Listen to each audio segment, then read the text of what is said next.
The front gate of the mansion opened without a sound as billionaire Ethan Carter stepped out of his black SUV. He wasn't supposed to be home for another 5 days.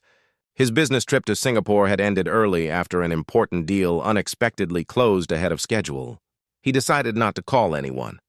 He wanted to surprise his children. But the surprise waiting inside his own home would change his life forever. As Ethan quietly walked through the marble hallway, he heard soft humming coming from the family room. It wasn't music from the speakers. It was someone's gentle voice singing an old lullaby. Curious, he followed the sound, expecting to find his house staff cleaning or perhaps the nanny entertaining his twins. Instead, what he witnessed froze him where he stood. Before we continue this unforgettable story, please take a moment to like this video, comment below, share it with your friends, and subscribe to Kindness of Power for more inspiring stories that restore faith in humanity. Also, tell us in the comments which city and country you're watching from. We'd love to know where our amazing audience is joining us from. Standing in the middle of the room was Maria, the quiet maid who had worked at the Carter estate for nearly 3 years. She wasn't dusting furniture or organizing shelves. She was kneeling beside Ethan's 8-year-old twins, Noah and Lily. The children had been born with a rare neurological disorder that left them unable to walk without assistance. Specialists around the world had tried countless therapies, but progress had been painfully slow. Ethan had spent millions searching for treatments while burying himself in work to keep hope alive. Since the tragic passing of his wife, Emma, 2 years earlier, Ethan convinced himself that providing the best doctors, the finest equipment, and endless financial support was enough. Deep down, he knew he was avoiding something far more difficult, being emotionally present. Maria carefully helped Noah stretch his stiff legs while encouraging him with endless patience. "You're stronger than yesterday," she whispered with a smile.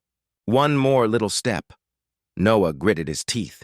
His tiny hands trembled, his legs shook violently. Then, with Maria supporting only one arm instead of carrying his weight, he took a small, unsteady step. Then another. Ethan's heart nearly stopped. His son had never managed that before. Lily clapped excitedly from her wheelchair. "You can do it, Noah."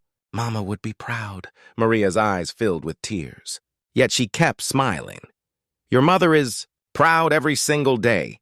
Ethan couldn't understand what he was seeing. The expensive therapists he hired had never achieved anything close to this. How was the maid doing? What the world's best specialists couldn't?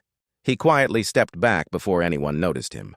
For the rest of the afternoon, he watched from hidden corners of the house. He saw Maria feeding the twins lunch. But instead of rushing them, she laughed with them. She turned every meal into a game. Later, she helped Lily paint colorful butterflies while gently exercising her fingers between every brush stroke. When Noah became frustrated and threw his therapy ball across the room, Maria didn't scold him, she simply sat beside him. "I know you're angry. I hate these legs," Noah cried. Maria wrapped him in a warm hug. "I know. But your legs aren't your enemy. They're just waiting for you to believe in them." No therapist had ever spoken to him like that. For the first time in months, Noah smiled.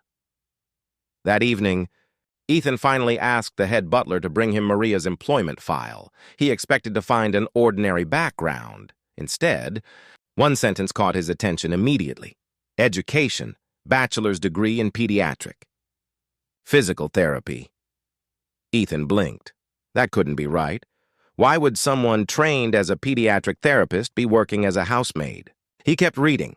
The documents showed that Maria had once worked at one of the country's leading children's rehabilitation hospitals. Then suddenly, she resigned. No explanation. No references. No complaints. Nothing. Only silence. The mystery haunted Ethan all night. The next morning, he made another unexpected discovery. He watched security footage from the previous months. Every single day after finishing her chores, Maria spent hours with the twins. Not because anyone asked her, not because she was paid extra, not because someone was watching. She did it simply because she cared. Then Ethan noticed something even more. Heartbreaking, every evening. After putting Noah and Lily to bed, Maria quietly entered the small chapel behind the mansion. She would kneel alone, praying, not for herself, but for his children. As Ethan stared at the screen, tears slowly rolled down his face. For the first time since Emma's death, someone had loved his children not because of their wealth, but because of their hearts. Little did Ethan know, however, Maria was hiding a painful secret from her own past, a secret that would explain why she had sacrificed her career, accepted the humble job of a maid, and devoted herself to two children who weren't even her own. That truth was about to change every life inside the Carter mansion forever. The next morning, Ethan Carter couldn't stop thinking about the mystery surrounding Maria. He canceled every business meeting and stayed home, something he hadn't done in years. His mind wasn't focused on billion-dollar investments anymore. It was fixed on one simple question. Who was Maria really? That afternoon, after the twins had fallen asleep for their nap, Ethan found Maria carefully folding tiny blankets in the playroom. "Would you join me for some tea?" he asked gently. Maria looked surprised. "Of course, sir." They sat across from each other in the quiet garden overlooking the lake. For several moments, neither of them spoke. Finally, Ethan slid her employment file across the table. "I know you were a pediatric physical therapist." Maria lowered her eyes. "I also know you left one of the country's best hospitals." A long silence followed. Then, for the first time since joining the Carter household, Maria allowed herself to tell the story she had buried deep inside her heart. Years earlier, she had worked with children recovering from life-changing illnesses. Her greatest joy had always been helping children take their first independent steps. Then tragedy struck. Her own 5-year-old daughter, Sophia, was diagnosed with an aggressive spinal disease. Maria spent every dollar she had on treatments. She sold her home, her jewelry, even her late husband's belongings. But despite her endless efforts, Sophia passed away in her mother's arms. "I couldn't go back to the hospital after that," Maria whispered, tears filling her eyes. "Every child reminded me of my little girl." Unable to bear the memories, she left her career and accepted work wherever she could find it. When she arrived at the Carter mansion and met Noah and Lily, she saw more than 2 disabled children. She saw hope. She saw a chance to honor the daughter she had lost. "I never wanted extra money," she said softly. "Helping them helped me breathe again." By now, Ethan's own eyes were wet with tears.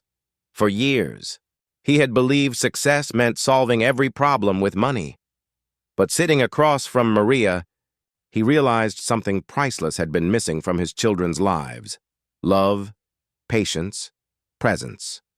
That evening, Ethan walked into the twins' bedroom before bedtime. "Dad?" Noah asked in surprise. Instead of rushing off to answer business calls, Ethan sat beside them. He read their favorite story. He laughed at Lily's silly jokes. He helped Noah practice lifting his legs just as Maria had shown him. The children couldn't stop smiling. From that day forward, Ethan changed everything. He reduced his business schedule. He attended every therapy session. He celebrated every tiny victory. One extra step, one stronger grip, one brighter smile. Months passed. Progress came slowly, but this time it lasted. One crisp autumn afternoon, the Carter Foundation organized a charity event supporting children with physical disabilities. Hundreds of families gathered in the beautiful gardens. Doctors, therapists, business leaders, and journalists filled the audience. As everyone waited for Ethan's speech, he surprised them all. Instead of walking to the podium alone, he invited Maria to stand beside him. The crowd applauded politely, unaware of who she truly was. Ethan smiled proudly. "People often call me a self-made billionaire," he began. "But today I want to introduce the woman who reminded me what real wealth looks like." He turned toward Maria. "Money.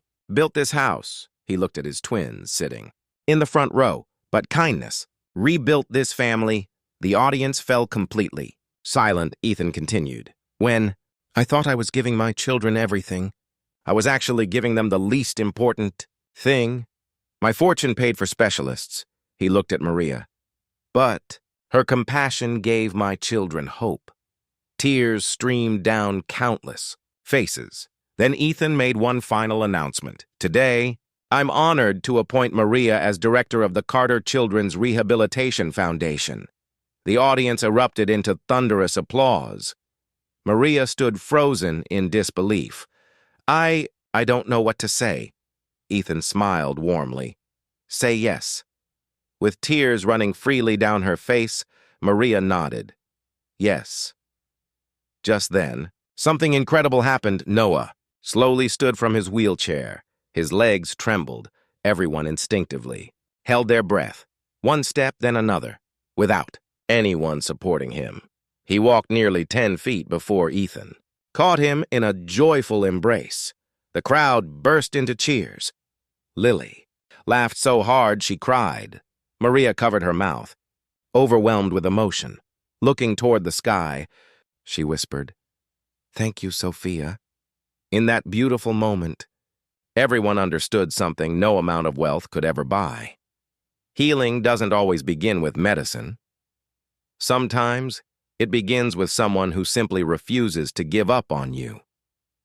Years later, the Carter Children's Rehabilitation Foundation became one of the nation's leading centers for children with disabilities, helping thousands of families regardless of their ability to pay.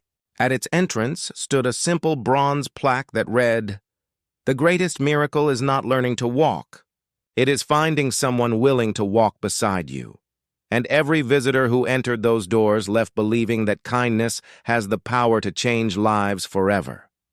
If this story touched your heart, please subscribe to Kindness of Power, like this video, and share it with someone who needs a reminder that even the smallest act of compassion can create the greatest miracle. Until next time, keep believing in kindness, because kindness always finds its way home.